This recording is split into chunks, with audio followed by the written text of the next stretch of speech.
Hi there, I'm Dan. Welcome to D&D's Garage. This is my 1968 Dodge Dart. I've had this for 13 years and we just got it running this summer. This guy's a full junkyard build, and it's been a passion of mine to have fuel-injected engines in old cars. I started out first actually by building the 1974 Duster behind you here. And take a look at that guy. So this started life as a slant 6 car with a bench seat and a 3-speed automatic. It now has a 5.2 Magnum, fuel injected, still 3-speed automatic. We've had this guy running for about 12 years or so.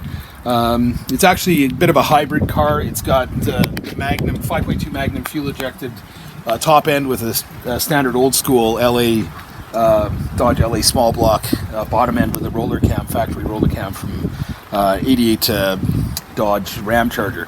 But this car was actually like my consolation prize. I built it because I couldn't get my hands on 67, 68, or 69 Dart.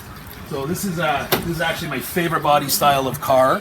Probably have three favorite body styles of car. I've got the 67, 89 Dodge Darts, 69 Coronet, probably a 69 Mustang, and 69 Camaros. Those are probably all my favorite cars. That's probably more than 3. Anyways, so this old girl, we got it running this year. It's running a 5.2 Magnum out of a 1998 Dodge truck.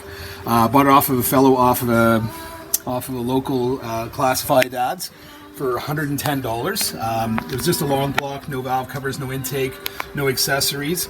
So I put all of that stuff on from the junkyard. So I'd estimate we probably have about $300 or $400 into the engine now. Just was grabbing all of those parts piecemeal one at a time. Costs a little bit extra cash.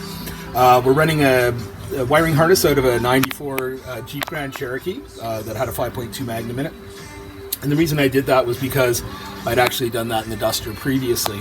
So we're running right now a stock Grand Cherokee computer.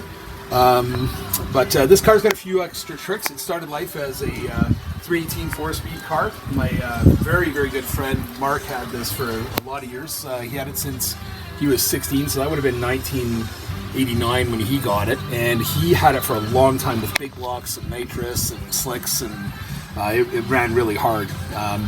But I managed to finally do some horse trading and trade him my old turbo race car. And I managed to pry the Dart from his hands, and unfortunately it's been sitting on Jack's tents for most of the time I've had it. But I worked really hard the last 3-4 years to get it running. So now we've got the 5.2 Magnum in it. We've got 5-speed out of a Dodge Dakota in it. That's about a 97 Dodge Dakota. We did some kind of cool stuff, I think, with that. And as with anything, it's a bit of a work in progress. So what we have here is we've got 5-speed out of a Dakota, as I said. We've got a set of Volkswagen GTI seats out of 2 different cars. Because again, you get what you can get on sale day at the Wreckers. Go ahead and hop in there. So the shifter handle is actually 3D printed out of PLA filament plastic.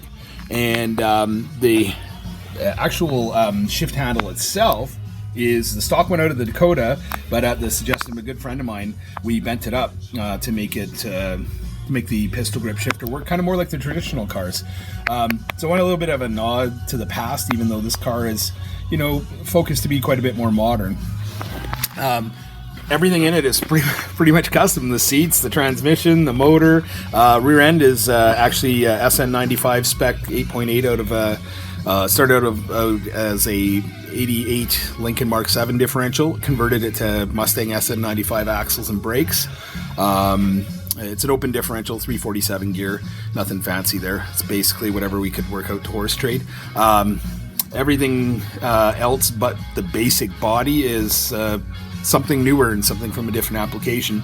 The gauges are actually out of a mid-90s Dodge B van, and the cluster has been rearranged. Steering column's out of a 1980s Diplomat.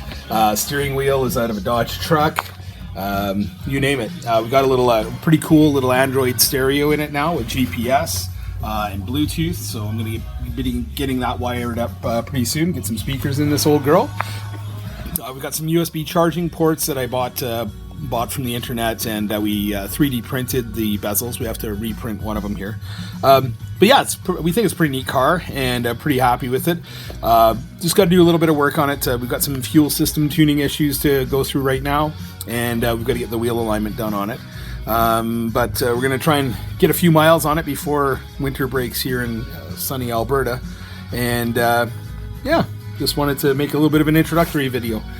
So hope you enjoyed it, and hope we can get some comments and you can ask some questions. I love answering questions, and we're going to try and make this channel be hopefully fairly informative. I'm going to try and share lots of tips and tricks that I've learned over the years, that I think will be of special interest to folks beginning out in the hobby. Honestly, there's less and less people interested in old cars, so there's less and less people for young folks to go to, or even not so young folks who are just getting into these old classic cars to learn, and have people actually want to be helpful and continue to support this hobby for folks who don't have, lots of money and can't pay a garage to do the work.